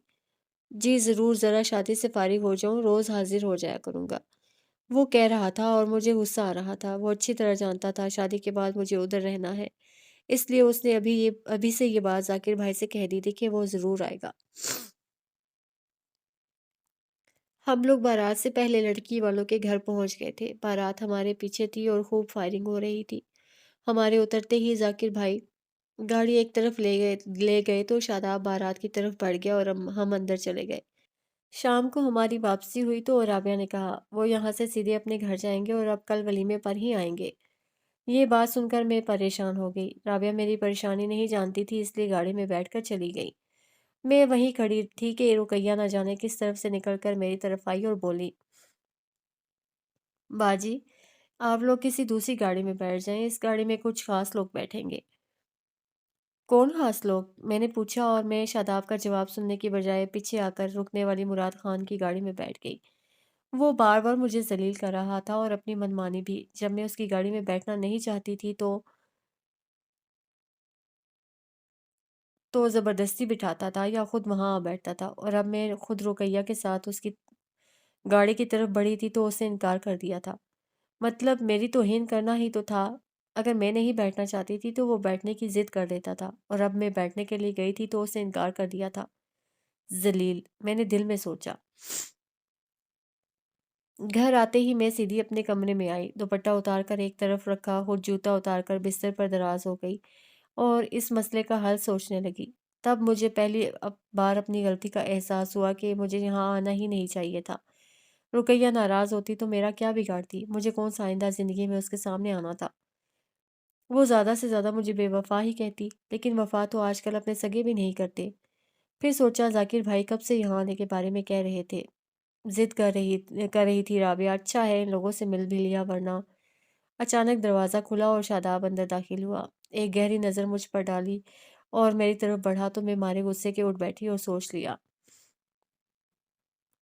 अगर इस वक्त इसने कुछ कहा तो बुरी तरह पेश होंगी। मगर वो मेरी तरफ आने के बजाय बिस्तर के पास पड़ी मेज़ से सज्जाद की चादर उठाकर संजीदगी से मुड़ा, और उसके जाने के बाद रुकैया अंदर दाखिल हुई। फिर पूछा, मिल गई तुम्हारी चादर? जी मिल गई, मैंने दी तो रात को सज्जाद को थी, मगर मिली यहाँ से है। वो मुझ पर नज़र डालते हुए बाहर निकल गया तो रुकैया ने कहा, ये शादाब की चादर थी। रात जब शादाब सोने के लिए आया तो सज्जाद ने ले ली थी, फिर उसने शायद आपको दे दी थी। मैंने सर हिला दिया, मुंह से कुछ न बोली। फिर शायद दुल्हन आई थी, क्योंकि फ़िज़ा में गोलियां चलने की आवाज़ आने लगी थी और पहले से ज़्यादा बढ़ गया था। लेकिन मैं अपने कमरे में ही लेटी रही। तबीयत संभली नहीं थी और फिर न जाने कब सो गई। सुबह नमाज के लिए बाहर आई तो शादाब चादर लपेटे बाहर से अंदर आ रहा था। साथ एक और लड़का भी था। وہ دونوں آہستہ آہستہ باتیں کرتے ہوئے اس کمرے کی طرف جا رہے تھے جہاں ولیمے کا سامان رکھا تھا۔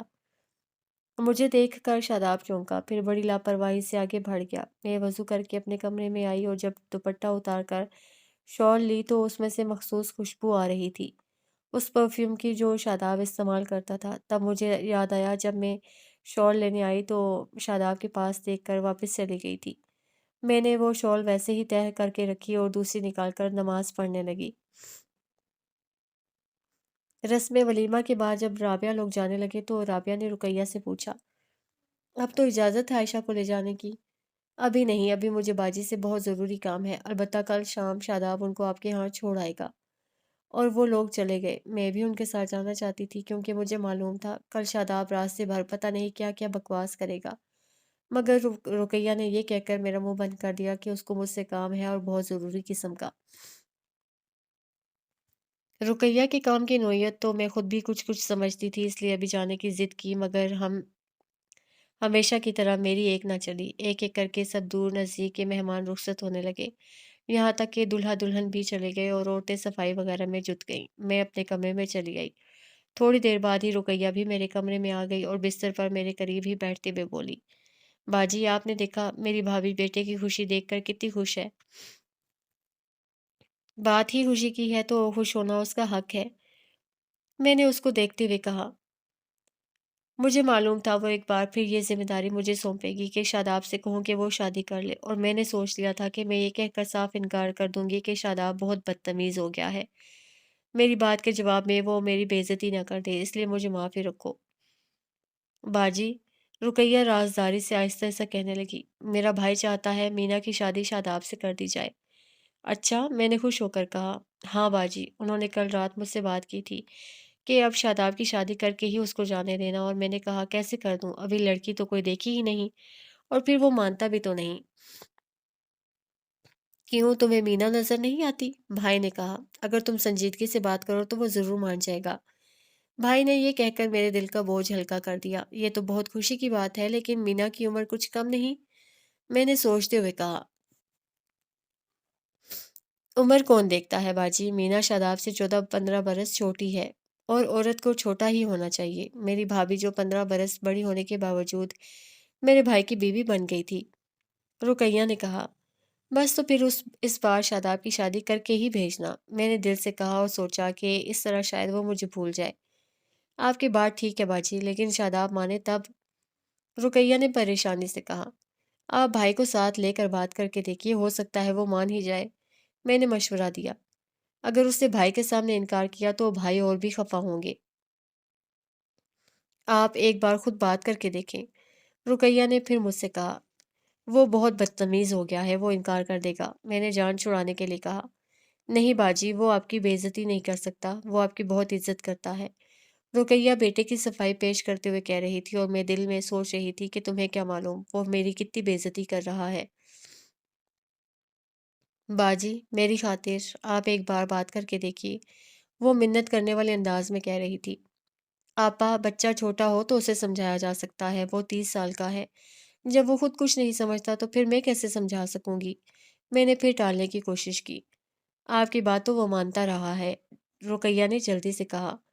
وہ وقت اور تھا، تب وہ چھوٹا تھا اور میری عزت کرتا تھا۔ بے ساختہ میرے منہ سے نکل گیا تو رقیہ نے کہا، وہ اب بھی آپ کی بہت عزت کرتا ہے۔ کاش آپ جان سکتی وہ میری کتنی عزت کرتا ہے، میں نے دل میں سوچا۔ باجی، یہ سوٹ اور دوپٹہ آپ کے لیے شاداب ہی تو لایا تھا، رقیہ آہستہ آہستہ کہہ رہی تھی، اور میں حیران سے سن رہی تھی۔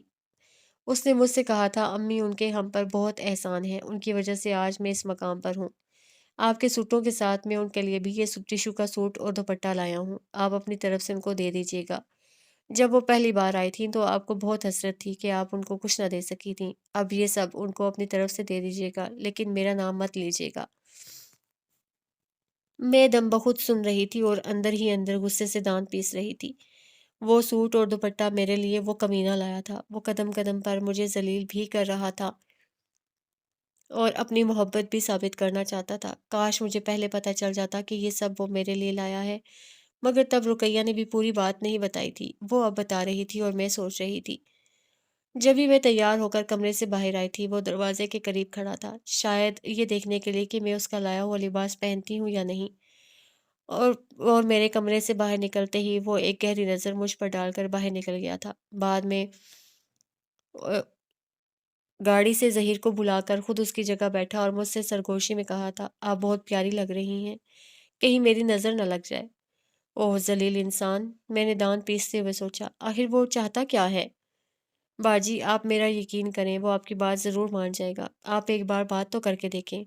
रुकैया मुझे छोड़ने के लिए किसी भी तरह तैयार नहीं थी। अच्छा देखूँगी, बिलाखिर मुझे कहना पड़ा। बाजी, अभी बात कर लें, इस वक़्त वो अपने कमरे में अकेला है, सब काम में लगे हुए हैं और फिर तो कल आप राबिया के यहाँ चली जाएँगी। फिर हो सकता है शादाब भी आपके हाथ ना लगे, इस वक़्त वो मौजूद है। कहा ना बात कर लूँगी, फिर जल्दी क्या है? मैंने कहा। अभी कर लें ताकि कल मैं भाई से बात कर सकूं। ये आपके साथ ही शादाब का कमरा है। रुकैया एकदम पीछे ही पड़ गई थी। मजबूरन मुझे उठना पड़ा। मैं शादाब के कमरे की तरफ बढ़ी तो रुकैया ने कहा, मैं ध्यान रखूंगी कि उधर कोई ना आए, तो आप जाएं और जल्दी से मुझे खुशखबरी सुनाएं। और मैं अपनी बेबसी पर चिल्लाती शादाब के कमरे का दरवाज़ा खोलकर अंदर दाखिल हो गई और दरवाजे के करीब ही खड़ी होकर उसको देखने लगी। वो दोनों हाथ सर के पीछे बांधे, कमर से गौ तकिया लगाए बैठने के अंदाज में सीधा लेटा हुआ, टांग पर टांग रखे पाँव हिला रहा था। दिन को लेटने के बावजूद उसने पाँव को बोट की कैद से आज़ाद नहीं किया था। उसकी आंखें बंद थीं, मगर हिलते हुए पाँव बता रहे थे कि वो सोया हुआ नहीं है, जाग रहा है। मैं इसी शशोपंज में थी कि उसको मुखातिब कैसे करूं, और ये कि मेरी बात पर उसका रद्द-ए-अमल क्या होगा। कि अचानक उसने खुद ही शायद मेरी मौजूदगी को महसूस किया और आंखें खोल कर देखा। फिर जैसे ही मुझ पर नज़र पड़ी, चौंकते हुए एकदम सीधा होकर बैठते हुए मुझे देखने लगा, जैसे मेरी आमद का मकसद जानना चाहता हो। और मैं सोच रही थी बात कैसे शुरू करूं, कहीं वो मेरी बात सुनकर बिगड़ ना जाए। हालांकि बिगड़ना तो उसे लाजमी था। कुछ देर वो मेरे बोलने का मुंतजिर रहा, फिर वो पूछा, आपकी आमद का मकसद जान सकता हूँ? मैंने बेबसी से होंठ काटते हुए सोचा, ये खामखा की मुरवत भी ठीक चीज़ नहीं जो नफ़ा की बजाय नुकसान दे। लगता है आप कुछ कहना चाहती हैं, फरमाइए। वो मुझे दिलचस्पी से देखने लगा तो मैंने अपनी पूरी कुव्वत मुजतमा करके कहना शुरू किया। सुनो शादाब, तुम्हारी अम्मी कहती हैं कि तुम शादी। बस। वो मेरी बात पूरी होने से पहले ही घुर्राते हुए उठा और खिड़की के करीब खड़े होते हुए पूछा, क्या यही बात कहने आप यहाँ तक तशरीफ़ लाई हैं? हाँ, तुम्हारी अम्मी कहती थीं। आप कौन होती हैं मेरी और मेरी अम्मी के दरमियान बात करने वाली? वो एक बार फिर बात काटते हुए बोला और घूरने लगा। शादाब, मैं खुद बात करना नहीं चाहती थी, लेकिन मैंने फिर कहना चाहा। चुप रहिए, मैं कुछ नहीं सुनना चाहता। माँ से अहम भला और कोई हस्ती होगी? अगर मैं अपनी अम्मी की बात नहीं मान रहा तो आपको ये खुशफहमी कैसे हो गई कि मैं आपकी बात मान लूँगा? वो तमस्खुराना अंदाज में कह रहा था।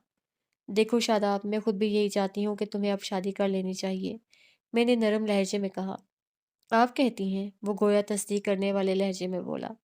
हाँ, मैं कहती हूँ। मैंने ज़ब्त करते हुए उसको देखा। क्यों कहती हैं? हैसियत ही क्या है आपकी? वो दाँत पीसने लगा। कोई हैसियत नहीं है मेरी, इसके बावजूद मैं चाहती हूँ कि तुम शादी कर लो। मैंने ज़ब्त करते हुए जल्दी से बात मुकम्मल की। अच्छा, कर लेता हूँ, शादाब ने अचानक मुझे देखते हुए कहा। शुक्रिया, शादाब, मैं यही चाहती हूँ। मैंने इत्मीनान की गहरी सांस ली कि इतनी जल्दी मान जाने पर मुझे हैरत थी। वो कुछ देर मुझ पर नज़र जमाए खड़ा रहा, फिर एक गहरी सांस लेकर बोला, हाँ, कर लूँगा मैं शादी, अगर आप हाँ करती हैं, क्योंकि मैंने कसम खाई थी, मेरे निकाह में सिर्फ़ आप आएँगी। आप बोलें, करेंगी मुझसे शादी? वो पूछ रहा था। शादाब, मैंने गुस्से से कहा, अगर आप मुझसे शादी नहीं कर सकती तो फिर मेरे और मेरी माँ के दरमियान ना ही आए तो अच्छा है। आपको अगर अभी तक अपने बारे में कोई गलतफ़हमी है तो निकाल दीजिए उसको दिल से। मेरे लिए अब आपकी कोई अहमियत नहीं। उसने गुस्से से कहा। वैसे भी अब मुझे शादी की कोई ख़ास ज़रूरत नहीं रही। शादी के बगैर ही मेरा वक़्त ठीक गुज़र रहा है। बहुत सी औरतों और लड़कियों से मेरी दोस्ती है। वो मुझे शादी की कमी का एहसास। शादाब, क्या कह रहे हो? मैंने जल्दी से कहा। ठीक कह रहा हूँ। जब शादी के बगैर काम चल रहा हो तो फिर? तुम ऐसे तो नहीं थे। मैंने दुख से उसको देखा। हाँ, मैं ऐसा तो नहीं था। ये सब तो आपकी मेहरबानी से हुआ। मेरी इन सब बातों की ज़िम्मेदार तो आप हैं। इस रास्ते पर आपने चलाया है मुझे। मेरे अमल की ज़िम्मेदार आप हैं। वो ज़हर में भुजे हुए लहजे में कह रहा था। शादाब, میں نے احتجاج کیا۔ میں نے جو کچھ بھی کیا تمہاری اصلاح مت نام لے میرے سامنے میری اصلاح کا۔ آپ نے میری اصلاح نہیں کی، آپ نے ظلم کیا، میرے ساتھ زیادتی کی ہے، تخریب کاری کی ہے میرے ساتھ، اور اب اس انجام کی منتظر رہیے۔ دیکھیے تو صحیح آپ کے اصلاح شدہ انسان کا کیا حال اور انجام ہوتا ہے، بلکہ ہو رہا ہے۔ غور سے دیکھیے اور بتا دیجئے، کیا یہ تخریب کاری نہیں؟ میں جو ایک غیرت مند پٹھان تھا، جو عزت پر قربان ہو جاتے ہیں، آپ کی وجہ سے میں ایک قاتل بننے سے تو بچ گیا۔ میں قاتل تو نہ بن سکا لیکن بے غیرت بن گیا، اور یہ بے غیرتی آپ نے دی ہے مجھے۔ ان راہوں پر میں صرف آپ کی وجہ سے آیا ہوں۔ میں نے یہ غلط ہے، میں نے خشک ہونٹوں پر زبان پھیرتے ہوئے کہا۔ ہاں آپ نے 12 سال مجھے دھوکے میں رکھا، پھر ٹھکرا کر شادی سے انکار کر دیا، اور میں آپ کو بھولنے کے لیے خود کو بھول گیا، اپنی غیرت کردار کو بھول گیا، اپنے خاندانی وقار کو بھول گیا۔ آپ کی وجہ سے میرا کردار داغدار ہو گیا۔ میں جس نے آپ کو پانے کے لیے قبل از وقت 2 رینک حاصل کیے تھے، آپ کے نزدیک صرف آپ کی محبت، آپ کی توجہ ہی اہم تھی۔ میری زندگی کی اہم تمنا اور خوشی آپ کا حصول تھی، آپ کو پانا تھا۔ میری اپنی خواہش صرف آپ کی قربت اور رفاقت تھی، لیکن جب آپ نے مجھے اس محبت، اس ساری توجہ سے محروم کیا تو میں نے خود کو بہلانے اور وقت گزارنے کے لیے اپنے ساری نیک نامی داؤ پر لگا دی۔ آئیے دیکھیے سنیے، میں اپنے حلقہ احباب میں کس نام سے مشہور ہوں، اور یہ سب آپ کی اصلاح کا نتیجہ ہے۔ وہ زہریلے لہجے میں کہہ رہا تھا۔ شاداب، میں نے تو تمہاری بھلائی، میں نے کمزور آواز میں کہنا چاہا۔